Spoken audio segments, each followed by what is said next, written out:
Welcome back to the Life's Better podcast, where we talk about how life is so much better with God, community, and purpose.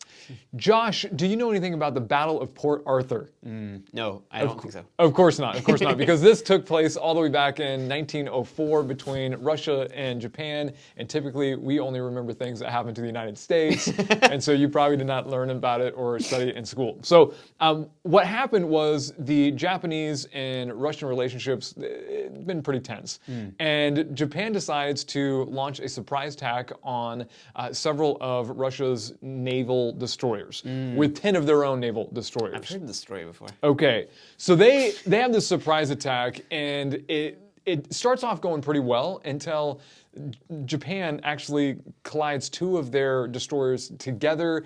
Major damage, major confusion. They have to pull back, and now the element of surprise is completely gone, and Russia's feeling pretty good about themselves. They also know that they have some strategic places like Port Arthur that they need to mine so that other Japanese destroyers don't sneak in and destroy these Navy bases. And so they send out one of their ships that mine, and as they're mining it, one of the mines actually sweeps back onto the ship itself and blows the ship up. On Russian Ship, yes. Not only does the ship go down, not only do the sailors lose their life, but they also lose the only map that tells them everywhere that they've placed those mines. No. Scary, right? So Russia decides, well, how about we investigate what's going on? No. They send a ship out. What do you think happens to that ship? That ship definitely blows up. Kaboom. Now, You're kidding. This ends up being completely demoralizing because the day before, even with a surprise attack, they were almost unscathed. Yeah. But the day after, because of their own poor choices, they are now two ships down and have lost 120 lives. Just hurting themselves, both sides. Hurting themselves, right? So the reason I bring this up is because we can do this same thing in our own lives. We make choices today that end up blowing our lives up tomorrow. We know it when we buy stuff we don't need with money that we don't have, and then tomorrow we feel that weight of debt. We decide, you know what, I just want to watch one more episode before we're going to bed, and we stay up late, and the next day we're not nearly as productive because we're exhausted. We chase a high today, and then tomorrow you blow yourself up because of addiction. You may pursue romance because it just feels so right today, even though there's red flags. This may not be good, this may not be good, and then you experience heartache tomorrow. So what we're talking about, and we've been talking about for the last few episodes, is how do we avoid laying these mines, these traps for ourselves? And the key answer is self-leadership. You lead yourself well. And I'm not going to put you on the spot to try to remember all the wonderful choices that you need to make in order to lead yourself well. But I'm going to remind everyone who is listening. If you've been around for the last couple of months, first of all, we need to make the choice that we're not going to lie to ourselves, even when the truth makes us feel bad about ourselves. And then last episode, it was probably my favorite out of this study, and it's the whole idea that we're going to choose what we value most over what we want now. Here's today's choice, and this is a choice really built on the idea that you and I and all the people around us are not actually leading themselves by themselves.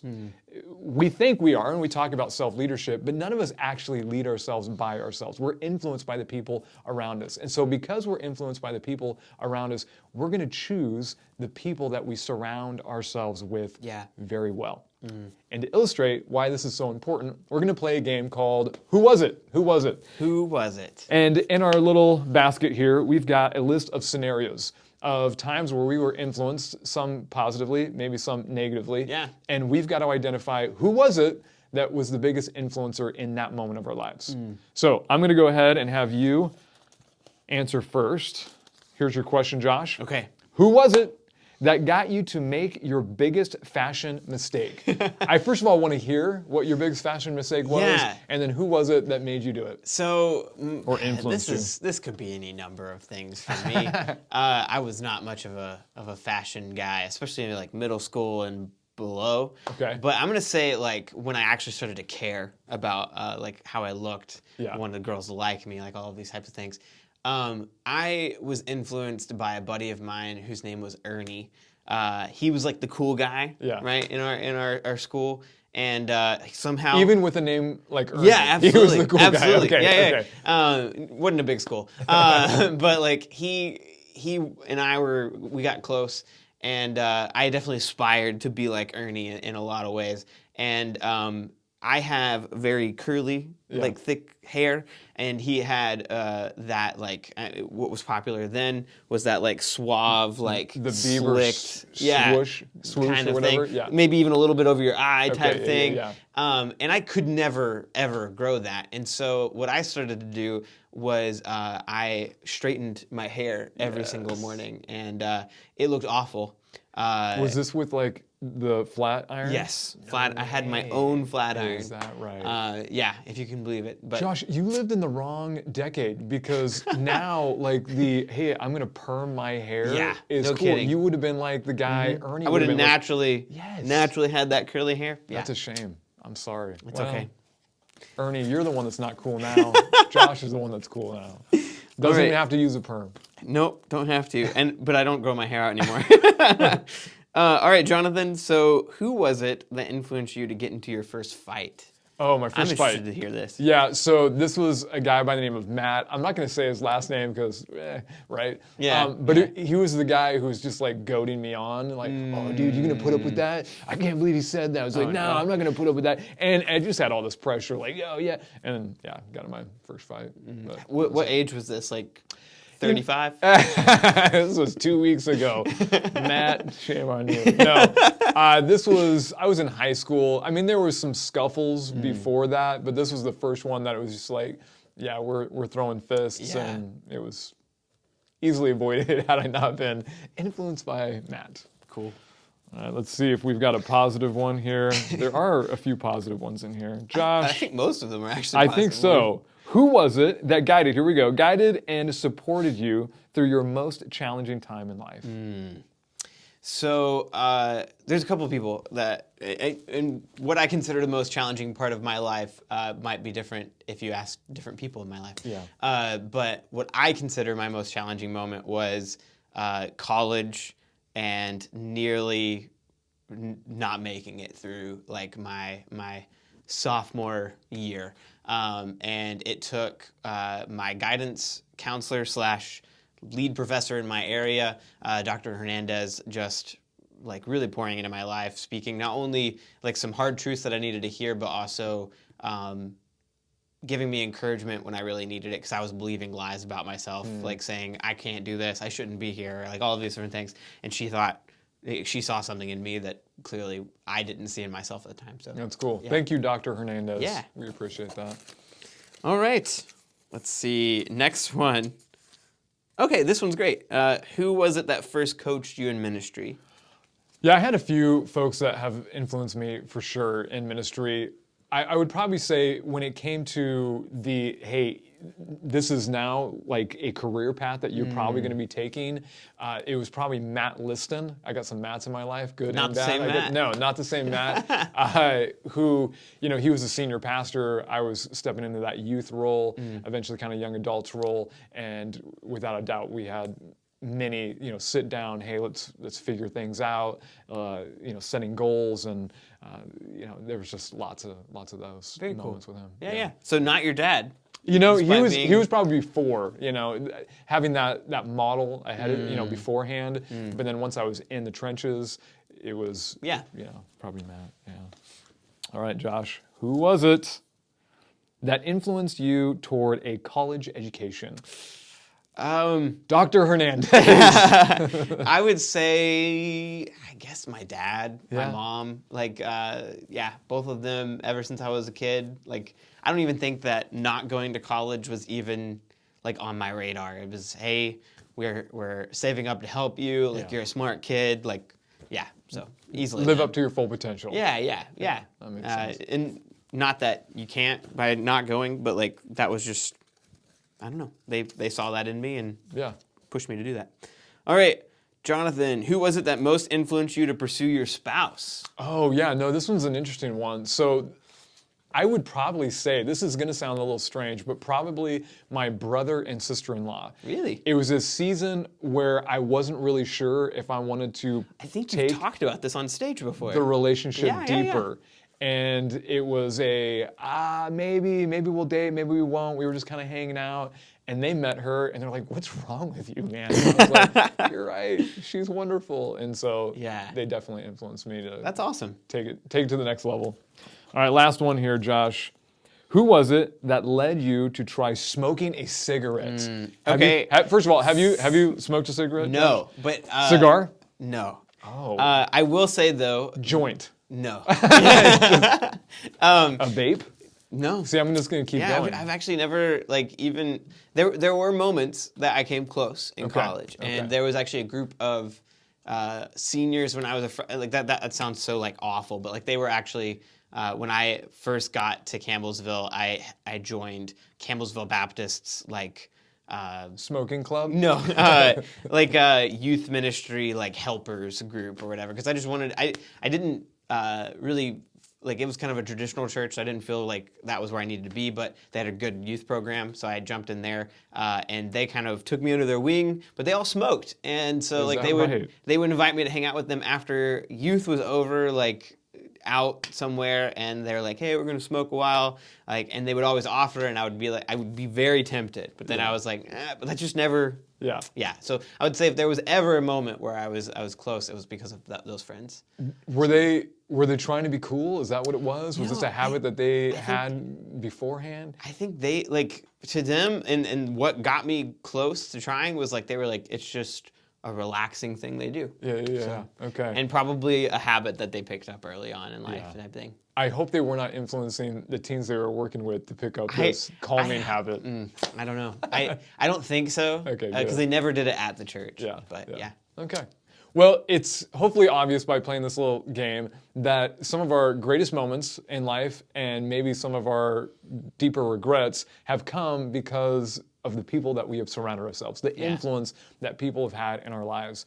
And so what we're going to do is explore, well, how can we, if we don't actually lead ourselves by ourselves, how can we surround ourselves with the right folks that will take us to those desired destinations that we have? And we're really just going to share one idea and then some practical ways to actually live this out. And the whole idea is that we're going to be people who are going to choose individuals to be around who share our values, that have common values that we have. And I know as you hear this, you may be thinking, yeah, well, that's great, Jonathan, but I've got my tight-knit group of friends. If you're talking to a group of middle schoolers, this might be helpful, but I'm old and I've got my group of friends. So are you saying I have to have new friends now? I understand that. And at the same time, and maybe. At the same time, I think some of you might be listening and you're thinking, okay, I get that, and I probably do need to have some folks around me who have shared values, but how do you find them? What is there an app? Is there like an interview process that I could take people through? No, that's weird. We're not going to do that. But we do want to explore one big idea, and that really just has to do with gathering. It has to do with borrowing, and it has to do with actually tossing. But before we get into those practical steps, let's just look at some of the normal ways that maybe you found friends in your life in the first place, and maybe there's actually a better way. So one of the common ways that we find friends is through proximity. And this is just one of those random, hey, you didn't plan on having a friend, but your neighbor lives right next door to you. Yeah. You struck up a conversation, and because you were literally in close proximity, a friendship was born. Yep. Can you think of people in your life that you are friends with now simply, or in the past, because of proximity? Who are some of these? One of my best friends who was my... I almost said maid of honor. It's the best man. Yeah. We became friends in first grade because we were in the same class and had the same name, and we're still friends today. Okay. Yeah. Now I assume it was one of those things that you teased girls and pulled their pigtails together and.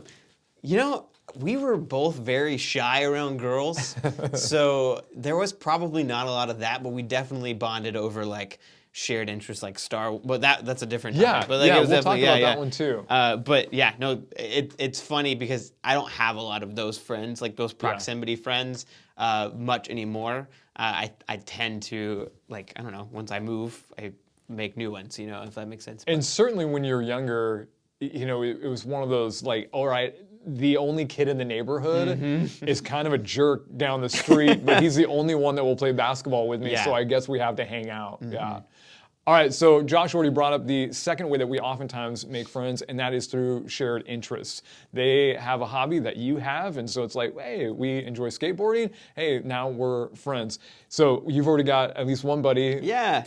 Who are some other people that you... A lot of my close friends right now also enjoy board games, which is a shared hobby that we have. So I would say probably within the last 2 years, you've actually built quite a few friendships based around the common interest of board games, right? Yeah, for sure, which has been cool how that branched out and everything. But to the point where you're actually friends with people in other countries. Yeah. Or at least Canada. Yeah. Wait, so much so that like people that I only knew online until they came and visited, like, we had a shared interest, which a lot of people hear and they're like, that's really odd, but but it like, can happen. We're really close, yeah. Yeah, shared interests. One of the other ways that we build relationships is actually just through acceptance. I think anytime you're entering, particularly a new space, you're looking for people to connect with. You're looking for somebody who's actually willing to have a conversation with you. You want to belong, you want to fit in, and if there's that person there that's allowing you to enter their world, it's like a lifeline. What are some lifeline moments in your life? Definitely college and also churches. Like I think churches are a great example of people who are looking for community typically and have those same values rather, but really like that will hear you, like Bible studies and small groups are a great way to meet people this way, I think. Just because naturally you're being pushed to share and people are listening and praying and like all of that stuff. I remember when I was in middle school, going to middle school for the very first time, not knowing anyone, and some kid named Aaron, didn't even know his name. He didn't introduce himself. He just said, hey, you want to play? And I don't remember what he was playing, probably basketball. And I was like, yes, I do. I need a friend really badly. And like all year long, we were really good friends. Yeah. Maybe not necessarily the best friend and best influence, but because he was accepting of me, that's all I needed, right? Yeah. So there's nothing wrong with surrounding yourself with friends and people that you know because of common interest, because of proximity, or because of acceptance. But if you're going to end up somewhere in life and you have this desired destination, particularly based on your values, there's a better way. And the better way is to actually find people in your life or around you who are actually sharing those same values and partner with them in life. So how do you do that though? How do you actually make this happen? Again, we already said gather.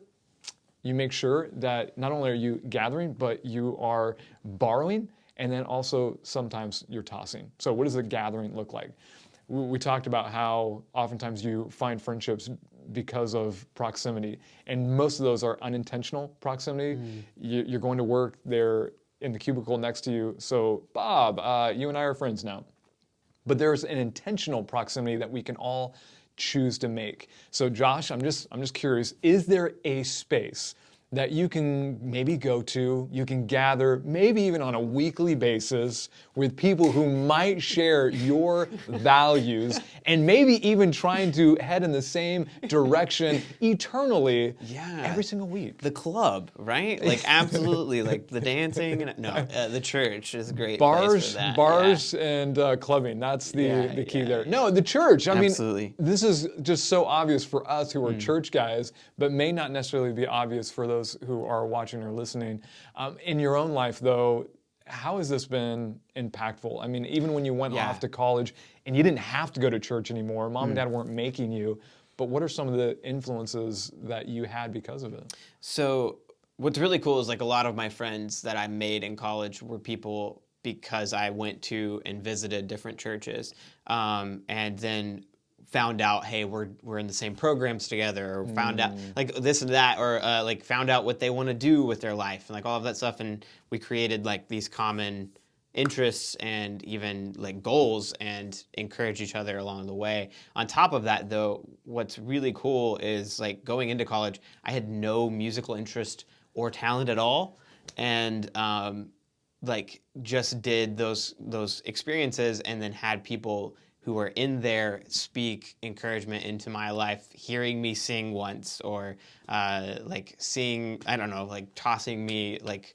an instrument, or seeing that I had rhythm. I don't know. Being very encouraging in those areas pushed me to make that a normal rhythm in my life, was practicing instruments as well. So yeah, just having that was a huge positive for my life. Yeah, no, that's incredible. The fact that you didn't have any desire for... I mean, maybe, but like definitely that lie in my mind was... I can't do it. There's never a chance that I could do something like that. And now you're leading worship and could do that almost anywhere. I know you don't think that, but you've got some serious skills in that area. That's pretty cool.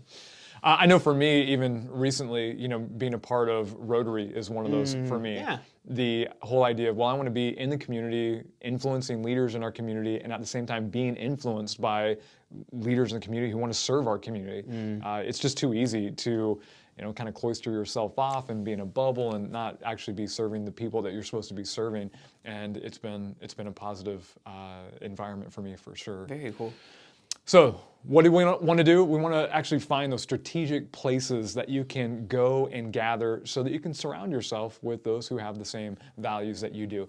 Second, it's important to borrow. And here's where we're going when it comes to the whole borrowing idea. In any season of life, there is a learning curve. Like any new season of life, there's going to be a learning curve. Yeah. When you were younger and weren't really thinking about dating, it wasn't a big deal to, you know, not have to learn about dating. But as soon as you moved into that new season of life of like, hey, I want to date and I want to date well, you need to kind of figure out, well, how do I do this well? And then maybe in the next season when you're married, it's like, okay, there's a new set of skills here that I didn't have. How do I be this great husband or wife? And then when you start having kids, it's like, okay, a completely new set of skills. Where am I going to learn this from? And maybe it's not even in relationships. Maybe it's in a job and you've gotten promoted and it's like, okay, there's another set of skills. Here's what you need to do. You need to borrow someone's roadmap who's already done what you want to do, who's already arrived at the destination that you want to arrive at, and you borrow their roadmap. Now, what does it look like to borrow someone's roadmap? I think it can take place in a couple of ways. And they're really easy. The first one is, first of all, you need to identify, okay, what are my values? What is the direction that I'm wanting to go? Oh, they've already arrived there. I'm going to go ahead and just ask that person out for lunch. And I'm just going to say, I'm paying because I've got 5 questions that I've got for you. And you bring your paper and you bring your pen and you enjoy your quesadillas and you just steal their roadmap. How did you do this? What was challenging about that? How can I overcome this? And you just write it all down. Guess what? Now you've got your roadmap for this new season of your life. Yeah. And then another way is some people you'll never actually meet face to face, but they're actively sharing their roadmap. They're writing books. They're creating podcasts, they're creating courses, and all you have to do is be a part of their course. And it's like, wow, thank you for that roadmap. Who are some people that you've stolen roadmaps from? Definitely Justin Ross, who's the head of Sparrow Missions. Just a person that I discovered earlier on in my high school age that like ministry was something that I definitely wanted to do. Ministry was like, it became more and more a core like belief that I needed to throw myself into, if that makes sense. Like I had gotten saved, the process of getting saved and feeling God's love, I felt like I don't know, just deeper and deeper I needed to at least discover like more about. Not necessarily that I was going to do that for a career, you know what I mean? Yeah. And he was a person who I had just seen in the last like few years at that time move to Honduras, leave behind everything because he saw people hurting and wanted to go help. And it like just going there more, like I think in the span of like 4 or 5 years, I went on like 8 mission trips to Honduras because I just wanted to be there and see him and see his wife and see the people there doing what they were doing and just learn from them. And not only that, like I got to be an active participant, but really a lot of that was me just wanting to to see it and to watch carefully. And then on top of that, another person who modeled this well, and I've definitely stolen their map and had those lunches with, is Brad Gross, who was my small group leader when I was in high school. And remembering the impact he had on me and the discipleship that he did with me, like how big of an impact that had on my life. Like I'm like, if I want to do that well with my students, I got to learn from this guy. Yeah. So yeah. I'm glad you've got those folks in your life, and I'm sure there's probably a bunch of people you've never even met, but you're still stealing their roadmaps too. Absolutely. Yeah, me as well. All right, third is sometimes we need a toss, and you probably already know where this was going, but sometimes we're in relationship with people who are definitely heading in a different direction than us because they don't actually share our values. Yeah. And when it comes to leading ourselves well, it really is all about values. That's what's driving people to end up where they end up. And if you find yourself heading in a more positive direction than some other folks, sometimes you need to pull back from that relationship. Have you ever had to do that? Yes. I don't want to get too much into specifics, but there have definitely been, and I think that there's a healthy way and a non-healthy way to do this. Sure. Because I have seen people who are like, I've thrown off all of these friends. I told them to get lost because I'm a Christian now and they're a bad influence. Yeah. And I'm like, you probably did not do that in a healthy way for them if they're ever going to eventually.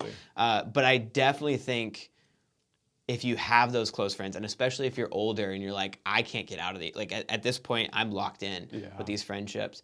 I think that creating healthy boundaries is where you need to probably start. And it's definitely something that I've had to do, where I've noticed the influence certain people have in my life that are not healthy. And I've just said, you know what? I need to limit my time, if that makes sense. And, or I need to make sure that I am trying to influence them in a healthy way rather than the opposite, you know? Right. And I'm calling out the moments that I'm noticing things that are not good and the conversations that we're having are not good. Like I'm establishing that here's my value. Here's my value. Yeah. This is what I'm going to do based on my value. Yeah. So if you're okay with that, great. If you're not, sorry. And I have a lot of this is going to sound like I'm patting myself on the back. I have a lot of friends, but I don't have a lot of close friends. And the way I differentiate them is that there are only a very few select people that I will share very intimate, very like even my issues, like the things that I'm struggling with or the things that I need counsel on, like making sure that those people are those healthy like groups that you're surrounding yourself with. And like it's okay to have the outward ones. I have plenty of those, but making sure you have healthy boundaries because I'm really bad at the sorry, see ya type of thing. But it's easier for you just to be like, hey, I'm ghosting you. We're cutting things off. I'm gonna do my life. You do your type of thing. I get I don't know. I think it would be harder for me to just say, hey, you're a bad influence. Like I'm leaving you out of this. But like I think it's definitely key to establish those boundaries, and I've had to do that, and it's not easy. No, and it isn't. I think the only times where it does become easier is when it naturally there's a separation that begins to take place because they're sensing I'm heading this direction, and you're sensing you're heading this direction, and they're different. And it's just like, well, that season of our friendship is over, and that's okay. That's the only time I think it's ever really easy. Well, with that, we just want to encourage you. Understand that leading yourself well is critical when it comes to arriving at the desired destinations. And so how do we do that? Well, in today's episode, we want to remind you again that you don't lead yourself by yourself. So surround yourself with the right people, the people that share your values. Until next time, don't forget that life is so much better with God, community, and purpose.